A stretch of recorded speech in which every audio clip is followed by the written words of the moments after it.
Nyota wa Golden State Warriors Stephen Curry amesema hana wasiwasi kuhusu uadilifu wa ligi ya mpira wa kikapu Marekani NBA licha ya uchunguzi unaoendelea wa FBI kuhusu tuhuma za michezo ya kamari haramu zinazohusisha baadhi ya wachezaji na makocha wa ligi hiyo.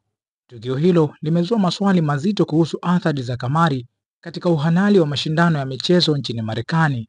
Kwa mujibu wa taarifa iliyoripotiwa na shirika la habari la BBC Sports, miongoni mwa waliokamatwa ni Terry Rozier, mchezaji wa Miami Heat, na Chauncey Billups, kocha mkuu wa Portland Trail Blazers.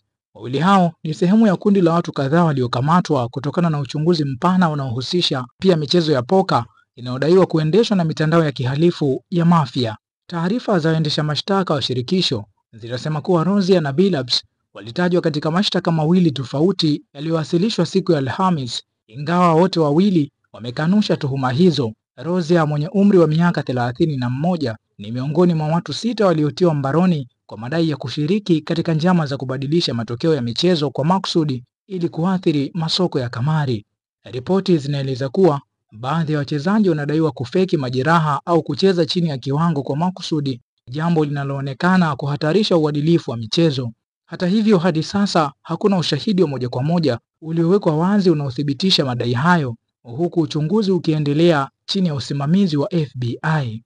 Wasiwasi kuhusu ushawishi wa kamari katika michezo ya Marekani umekuwa ukiongezeka tangu Mahakama Kuu ya Marekani ilipofuta marufuku ya kitaifa ya kamari za michezo mnamo mwaka 2018, jambo lililosababisha majimbo mengi kuhalalisha rasmi shughuli hizo. Wataalamu wa michezo wanasema hali hii imeleta changamoto mpya kwa wachezaji na mashirikisho ya michezo nchini humo.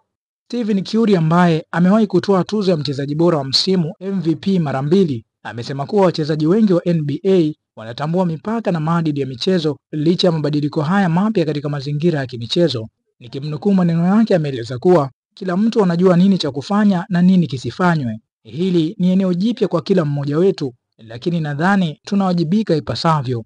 Akiendelea kusisitiza kuwa hana wasiwasi wowote kuhusu mustakabali wa ligi hiyo, alinukuliwa tena akieleza kuwa uadilifu wa michezo uko salama, tuache uchunguzi uendelee, lakini kwa upande wangu sina hofu yoyote kuhusu hilo. Kauli yake imeonekana kuleta matumaini kwa mashabiki wanaohofia madhara ya kashfa hiyo kwa taswira ya NBA.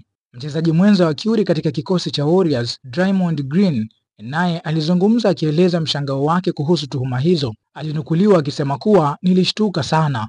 Ni wakati mgumu kwa wale waliotajwa na pia kwa ligi nzima, lakini siwezi kusema eti kushirikiana na kampuni za kamari ndicho chanzo cha haya yote. Uhalisia ni kwamba upatikanaji wa michezo ya kamari upo, iwe na ushirikiano au bila ushirikiano na kampuni hizo. Habari hii imeendelea kuwa gumzo katika ulimwengu wa michezo, huku mashabiki, wachambuzi na wadau wakisubiri kwa hamu matokeo ya uchunguzi wa FBI. Wengi wanahimiza hatua kali zichukuliwe iwapo kutapatikana ushahidi wa wachezaji au makocha kushiriki katika upangaji wa matokeo ili kulinda heshima na uadilifu wa mchezo wa mpira wa kikapu duniani.